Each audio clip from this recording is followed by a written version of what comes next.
कि लगातार बेटियां हमसे मिल रही थी, आ रही थी और बता रही थी कि उनके सिलेक्शंस हुए हैं।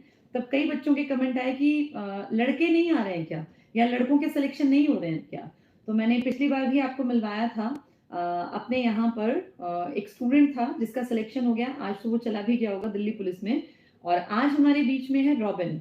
रॉबिन कुछ महीनों पहले अखबारों में नाम था एक बड़ा नेगेटिव खबर के साथ, लेकिन आज रॉबिन जो हमारे बीच में है, इसने अपना नाम एक बहुत अच्छे तरीके से रोशन किया है और इसके साथ-साथ इसके परिवार का, इसके पिताजी का भी नाम आगे बढ़ रहा है। रॉबिन ने ढेरों एग्ज़ाम पास किए और अब रॉबिन जो है सीएचएसएल में सेलेक्ट हो गया फाइनल लिस्ट में। इसको जाना है अप्रैल में। रॉबिन से मैं आपको मिलवाती हूँ और बताती हूँ कि रॉबिन ही अपने मुँह से बताएँगे इन्होंने कौन-कौन से एग्ज़ाम पास किए हैं। रॉबिन की खास बात मुझे ये लगी, मैं इससे बातचीत कर रही थी कि ये पहली चीज़ तो बहुत ही नॉर्मल से परिवार से है। इसके पिताजी रिफाइनरी में जॉब करते हैं और घर में वो जैसे काफ़ी सालों से रिफाइनरी में काम कर रहे हैं। 4-5 भाई-बहन हैं ये लोग। उन्होंने अपनी मेहनत के दम पे अपने बच्चों को पढ़ा-लिखा के सबको काबिल बना दिया। रॉबिन घर में सबसे छोटा है और रॉबिन ने डिसीज़न लिया कि मुझे गवर्नमेंट जॉब की तरफ जाना है। रॉबिन के भाई-बहन जो हैं वो प्राइवेट सेक्टर में इसके बड़े ब्रदर हैं, कमाते वो भी अच्छा हैं। लेकिन रॉबिन को लगा कि मुझे सरकारी नौकरी की ज़रूरत है और मैं सरकारी सेक्टर की तरफ जाऊँगा। इसीलिए रॉबिन ने क्लास 12th के बाद ही हमारे पास तैयारी करनी शुरू की। 2019 के स्टार्टिंग में ये हमसे जुड़ा था, फिर पैंडेमिक आ गया। इस दौर में इसने अपनी तैयारी जारी रखी और आज ये हमारे बीच है मिठाई का डब्बा लेके। चलिए मैं रॉबिन से आपको मिलवाती हूँ। रॉबिन तुम लाइव हो। हाँ जी। नमस्ते, हेलो जो बोलना चाहो बोल सकते हो। बहुत लोग तुम्हें देखेंगे और सुनेंगे। राम राम सभी को। बहुत बढ़िया। रॉबिन कितनी एज है तुम्हारी? 21 है मैम। 21 ईयर्स। रॉबिन तुम पिताजी क्या करते हैं तुम्हारे? पिताजी रिफाइनरी में है मैम। अच्छा, कितने भाई बहन हो? 5 भाई बहन है मैम। 5 भाई बहन हो। तुम सबसे छोटे बता रहे थे हाँ शायद। जी मैम। अच्छा रॉबिन, किस चीज़ में कौन-कौन से तुम्हारे एग्ज़ाम क्लियर हुए पहले? मैम, स्टार्टिंग से बताना सारे। एसएससी एमटीएस क्लियर है ma'am, Haryana police, Indian post office Jammu Kashmir और एसएससी सीएचएसएल और हरियाणा पुलिस भी क्लियर है मैम। अच्छा, हरियाणा पुलिस में फाइनल सिलेक्शन हो गया? मैम फाइनल लिस्ट नहीं आई, बाकी सब मतलब कुछ वो clear सारी है। चीज़ें सारी क्लियर हाँ है। जी मैम। चलो बहुत बढ़िया। ये बताओ कितने दिन तुम डेडिकेटेड तरीके से पढ़े?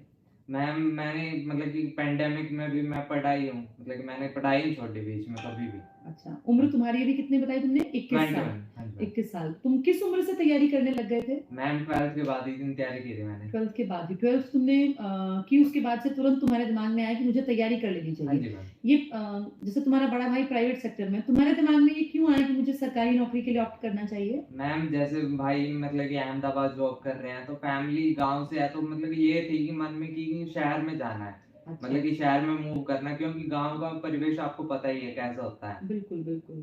नहीं, गाँव होते अच्छे हैं लेकिन वहाँ सुविधाएँ और जो थोड़ा-सा सुविधाएँ, हाँ जी मैम। एक होता है ना टाँग खिंचाई वाला माहौल कई बार हो जाता है, वो वाली चीज़ है। हाँ जी। कितना परिवर्तन आया अब तुम 21 साल में सरकारी नौकरी तक पहुँच गए हो, तो बहुत घर वालों परिवर्तन का आया मैम। रवैया कैसा हो गया बाकी लोगों का? सभी का चेंज हो गया मैम। सभी का चेंज हो गया। हाँ जी मैम। अब सब लोग जो है एक अलग नज़रिए से तुम्हें देखने लग गए होंगे। हाँ जी मैम।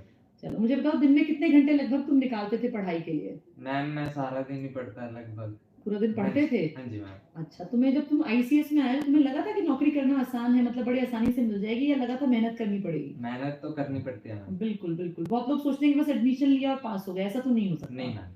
ठीक है। और आईसीएस में आने के बाद फिर तुम्हें जब तुमने माहौल देखा, तो तुम्हें ये जब बच्चे आते थे सेलेक्ट होके, हाँ जी। तो मन में क्या फीलिंग आती थी? मन में यही फीलिंग आती थी कि मेरे को भी गवर्नमेंट जॉब लेनी है, कुछ करना है फैमिली के लिए। बहुत बढ़िया। अब तुम्हारा क्या प्लान है? फैमिली के साथ मूव कर जाओगे? हाँ जी मैम। चलो बहुत बढ़िया। अच्छा। तो देखिए रॉबिन से मैंने आपको मिलवाया, छोटा-सा बच्चा है, 21 साल की छोटी-सी उम्र है, नादान उम्र होती है, लेकिन इसके दिमाग में कितनी अच्छी विचारधारा इस बच्चे की है कि ये कह रहा है कि मैं अपनी फैमिली को लेके यहाँ से मूव करूँगा और अपने पेरेंट्स के लिए कुछ करना चाहता हूँ। ये बहुत बड़ा जज़्बा है और मुझे लगता है इतनी छोटी उम्र में जिस बच्चे में इतना बड़ा जज़्बा है, ये हो ना हो इसके माँ-बाप के दिए संस्कार ही हैं। ये इसके पेरेंट्स की दी हुई परवरिश ही है कि ये बच्चा इतना ज़्यादा गुणवान बना कि एक यंग एज में सबसे पहले कितने ढेरों एग्जाम इसने पास किए और अब ये दिल्ली अगले महीने चला जाएगा। इसको जो सेंटर मिला है, जो इसका पोस्टिंग हुई है, वो भी दिल्ली का ही मिला है। तो बहुत-बहुत शुक्रिया। रॉबिन, तुमने बहुत सारे लोगों के लिए एक एग्जाम्पल सेट कर दिया और मैं एक चीज़ और बताना चाहती हूँ, रॉबिन अपने घर में पीढ़ी में पहली सरकारी नौकरी लेकर अपने घर तक पहुंचा है। इसके घर में नौकरियां तो हैं, लेकिन ज्यादातर लोग प्राइवेट सेक्टर में जॉब करते हैं। इसके खुद के पिताजी भी प्राइवेट सेक्टर में हैं, तो ये अपने घर में पहली सरकारी नौकरी है। रॉबिन के साथ इसकी सिस्टर भी आई हुई हैं।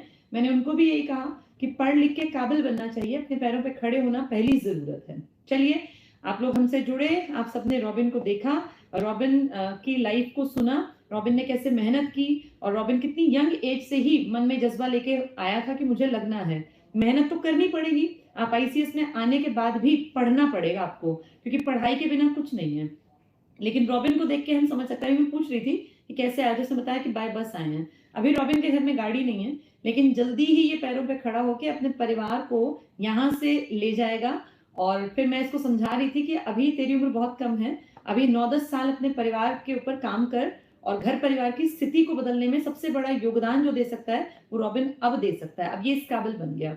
तो रॉबिन की लाइफ से बहुत कुछ सीखा जा सकता है कि कैसे एक नॉर्मल से परिवेश से निकलने वाला लड़का सिर्फ जज्बे भर को लेकर आया था, और जज्बे के साथ इसने डेडिकेशन के साथ आईसीएस के बताए रास्ते पे काम किया, मेहनत की, और आज ये आप सबके सामने है। तो बहुत बहुत शुक्रिया जितने लोग हमसे जुड़े। मैं चलते चलते बस यही मैसेज दूंगी, मेहनत कीजिए, खुश रहिए, किसी से मत चिढ़िए, ईर्ष्या मत कीजिए, अपनी सारी एनर्जी को अपने ऊपर लगाइए, पॉजिटिव दिशा में अपनी लाइफ को ले जाइए, और जिंदगी में हमेशा जहां आज हैं आने वाले कल में उससे आगे बढ़ने की कोशिश कीजिए। फिर देखिएगा आपकी जिंदगी कैसे बदलती है। Thank you.